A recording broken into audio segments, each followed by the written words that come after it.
Hello guys, welcome to advocates Adda. तो दोस्तों, आज हम जो डिस्कस करने वाले हैं बहुत ही हिस्टोरिकल और एक बहुत बड़ा लैंडमार्क डिसीजन है। ये थोड़ा सा जान लेते हैं पहले आखिर किस मामले की बात हो रही है। तो डेट है हमारी 24 अप्रैल 1973। तो जैसा कि आप जानते हैं, डेट हमारी हर दिन एक नई होती है, नया दिन आता है। लेकिन कुछ दिन ऐसे होते हैं, कुछ डेट ऐसे होते हैं जो कि हमारी हिस्ट्री में लिख जाते हैं, जो कि हमेशा यादगार रहते हैं। हर व्यक्ति को और हर समाज को वो चीज़ याद रह जाती है, आखिर उस दिन क्या हुआ। तो ये वही डेट है हमारी 24 अप्रैल 1973। तो उसमें से कुछ डेट ऐसी होती हैं जो कि हमारे समाज को और हमें याद रह जाती हैं, आखिर उस दिन क्या हुआ था। तो अगर आप एक लॉ स्टूडेंट हैं या फिर आप किसी भी कंपटीशन की तैयारी कर रहे हैं, तो इस केस के बारे में आपने जरूर सुना या पढ़ा होगा। केस है हमारा केशवानंद भारतीवाद, यानी कि केशवानंद भारती केस। तो इसके बारे में आपने जरूर पढ़ा होगा। तो आज इस वीडियो में हम लोग डिटेल इसके बारे में डिस्कस करने वाले हैं। तो चलिए स्टार्ट करते हैं वीडियो। 24 अप्रैल 1973, 24 अप्रैल 1973 का वो दिन था जिस दिन ये ऐतिहासिक फैसला आया था। केशवानंद भारती वो व्यक्ति थे जिनकी वजह से देश में इमरजेंसी लगाई गई थी और 2 जज बदल दिए गए थे इस केस के फैसले को बदलने के लिए। आखिर ऐसा हुआ नहीं। अगर ये केशवानंद भारती उस समय ना हुए होते तो शायद हमारे भारत में जो डेमोक्रेसी है, यानी कि लोकतंत्र है, वो ना होता। तो चलिए हम पूरा मामला समझते हैं कि आखिर उस मामले में, इस केस में क्या हुआ था। केस बहुत बड़ा है, इसलिए हमने इसमें पॉइंट्स में डिवाइड कर दिया है। तो यहाँ पर 3 पॉइंट्स में हम पूरा केस डिस्कस करेंगे। फर्स्ट है केशवानंद भारती बनाम केरल राज्य मामला। आखिर यहाँ हम जानेंगे मामला क्या था। दूसरे पॉइंट पे हम जानेंगे मामला सुप्रीम कोर्ट जाने पर क्या हुआ, सुप्रीम कोर्ट में जाने पर क्या हुआ इस मामले के साथ, ये देखेंगे। फिर उच्चतम न्यायालय द्वारा दिया गया निर्णय, उच्चतम न्यायालय यानी कि सुप्रीम कोर्ट ने निर्णय क्या दिया था। तो इन पॉइंट्स के थ्रू, 3 पॉइंट्स के थ्रू हम पूरा मामला समझेंगे। जैसा कि ये मामला केरल का है, तो केरल में एक एवनीर जगह है जिसमें एक शैव मठ है। उस शैव मठ की ही पूरी, ये जो शैव मठ था, ये 1200 साल पुराना मठ था। इसमें बहुत सी जमीन थी इसके पास। वो बहुत बड़ा भूभाग इस मठ के द्वारा अधिग्रहित किया गया था। तो ये केशवानंद जो थे, केशवानंद भारती, एक 19 साल की उम्र में, 19 साल का एक बच्चा ही होता है समझ लीजिए। तो उस बच्चे की अपने बालपन में ही इन्होंने संन्यास ग्रहण कर लिया था और यहाँ पर यानी कि इसी शैव मठ में वो रहा करते थे और अपने जो गुरु थे, धर्मगुरु, उस शैव के जो मठाधीश थे, उनकी सेवा किया करते थे। और उसके बाद उस मठ के जो मुखिया थे, यानी कि जो मठाधीश थे, उनकी जब मृत्यु हो गई तो उसके बाद ये केशवानंद भारती ही इस मठ को संभालने लगे और इस शैव मठ के मठाधीश बन गए। ये एक नामी गिरामी व्यक्ति थे, केरल के बहुत ही महाजन माने जाते थे, महाराज माने जाते थे।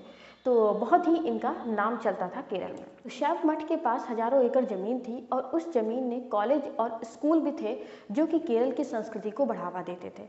तो इस तरह से वो काफ़ी अच्छे काम भी कर रहे थे जिससे कि लोगों के बीच में लोकप्रिय बने हुए थे।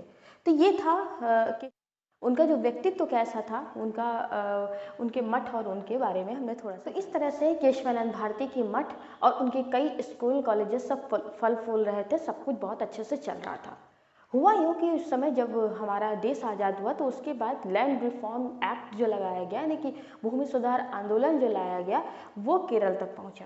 केरल भूमि सुधार आंदोलन में जिनके पास बहुत अधिक ज़मीन थी, यानी कि जमींदारों से ज़मीन ली जा रही थी और दूसरे लोगों को जिनके पास नहीं थी उन्हें ज़मीन दी जा रही थी। और जैसा कि आप जानते हैं, लैंड रिफॉर्म एक्ट में जिसके पास ज़मीन ज़्यादा थी उससे लेकर के, यानी कि जमींदारों से लेकर के गरीब लोगों को ज़मीन दी जा रही थी। तो यहाँ पर ये कई जमींदारों से ज़मीन लेकर के दी जा चुकी थी। अब बारी आती है मठ की, क्योंकि मठ के पास भी बहुत अधिक ज़मीन थी। तो मठ के मुखिया होने के नाते केशवानंद भारती ने भूमि के अधिग्रहण पर केरल हाईकोर्ट में याचिका दायर की। तो इस तरह से केशवानंद भारती ने अपनी भूमि के अधिग्रहण पर केरल हाईकोर्ट में मुकदमा दायर किया और मुकदमा दायर कर उन्होंने ये कहा कि आर्टिकल 26 यानी कि धार्मिक स्वतंत्रता का अधिकार का उनका वायलेशन हो रहा है। आर्टिकल 26 धार्मिक स्वतंत्रता के अधिकार का उनके उल्लंघन हो रहा है। आर्टिकल 21 संपत्ति के अधिकार का उल्लंघन हो रहा है और आर्टिकल 24, 25, 29 और 31, इन सारे आर्टिकल्स का उनके वायलेशन हो रहा था। वो सारे आर्टिकल उनके उल्लंघन किए जा रहे थे। तो इस तरह से उन्होंने केरल हाई कोर्ट में मुकदमा डाला और काफ़ी दिन तक केस चला और वे हार गए। जब वे हार गए तब उन्होंने उच्चतम न्यायालय में अपील की, यानी कि उच्चतम न्यायालय में इस केस को चैलेंज किया। अब यहाँ पर आता है मामला जो सुप्रीम कोर्ट पहुँचता है, यानी कि उच्चतम न्यायालय पहुँचता है, तब क्या होता है, चलिए इसके बारे में जान लेते हैं। तो दोस्तों, ये मामला संविधान से जुड़ा हुआ था और संविधान से जुड़े हुए मामले सुप्रीम कोर्ट ही देखती है। अब सुप्रीम कोर्ट जाने पर सुप्रीम कोर्ट क्या करती है, क्योंकि ये संविधान का मामला था तो बहुत अधिक सीरियस से देखा गया, बहुत अधिक ध्यान से जजेस ने इस मामले को सुना, लेकिन उनके सामने बहुत प्रॉब्लम्स थी किस तरह से वो अपना डिसीजन दें। तो यहाँ पर 13 जजों की ऐतिहासिक बेंच बनाई गई कि अभी तक, यानी कि 24 अप्रैल 1973 के बाद से अब तक 13 जजेस की बेंच नहीं बनी है किसी भी केस का फैसला देने के लिए। लेकिन उस समय 13 जजेस की बेंच बनाई गई, जिसमें से 6 जज जो थे वो उनके फेवर में थे, केशवानंद भारती के फेवर में थे कि उनके सारे आर्टिकल्स का वायलेशन हो रहा है, आर्टिकल 26, 21, 24, 25, 29 एंड 31। बट जो 7 जजेस थे वो उनके फेवर में नहीं थे, 7 जजेस वो उनके विपक्ष में थे। तो इस तरह से वहाँ भी केशवानंद भारती हार गए। तो जब मामला सुप्रीम कोर्ट जाता है तो वहाँ भी वो हार ही जाते हैं, यानी कि वो केरल हाई कोर्ट में भी हारते हैं और सुप्रीम कोर्ट में भी हारते हैं। अब ये आप जान लीजिए, जो व्यक्ति केरल हाई कोर्ट में हारा, जो व्यक्ति सुप्रीम कोर्ट में हारा, उसने ही संविधान में डेमोक्रेसी को और संविधान को इतना बड़ा दर्जा दे दिया कि उससे बड़ा कुछ भी नहीं है, यानी कि हमारे देश को चलाने के लिए संविधान ही सर्वोपरि है। अब उच्चतम न्यायालय द्वारा आखिर निर्णय क्या दिया गया था, अब हम ये जानते हैं कि उच्चतम न्यायालय द्वारा क्या निर्णय दिए गए। तो आप जानते हैं इस केस में फैसला क्या आया था, निर्णय क्या क्या हुआ था। तो पहला था अनुच्छेद 368 को परिभाषित किया गया। तो जैसा कि आप जानते हैं अनुच्छेद 368, जिसमें संविधान संशोधन की व्यवस्था बताई गई, यानी कि अनुच्छेद 368 के तहत संविधान में संशोधन किया जा सकता है। इसको बहुत अच्छे से जजेस ने डिस्क्राइब किया कि कैसे और कब यहाँ संविधान में संशोधन होगा। तो अनुच्छेद 368 को बहुत अच्छे से परिभाषित किया गया।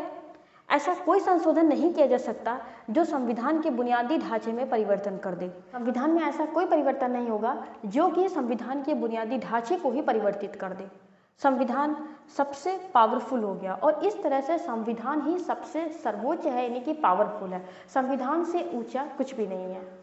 अब यहाँ पर सुप्रीम कोर्ट ने बुनियादी ढांचे की बात तो की, यानी कि बुनियादी ढांचे में परिवर्तन ना हो, ऐसे संशोधन हो, लेकिन बुनियादी ढांचा क्या होगा यही यहाँ मेन प्रश्न था। लेकिन उन्होंने ये नहीं बताया कि संविधान का बुनियादी ढांचा क्या है। उन्होंने ये कहा कि बुनियादी ढांचा क्या होगा ये समय समय पर सुप्रीम कोर्ट तय करेगी। सुप्रीम कोर्ट हमें बताती रहेगी टाइम टाइम पर कि बुनियादी ढांचा क्या होगा।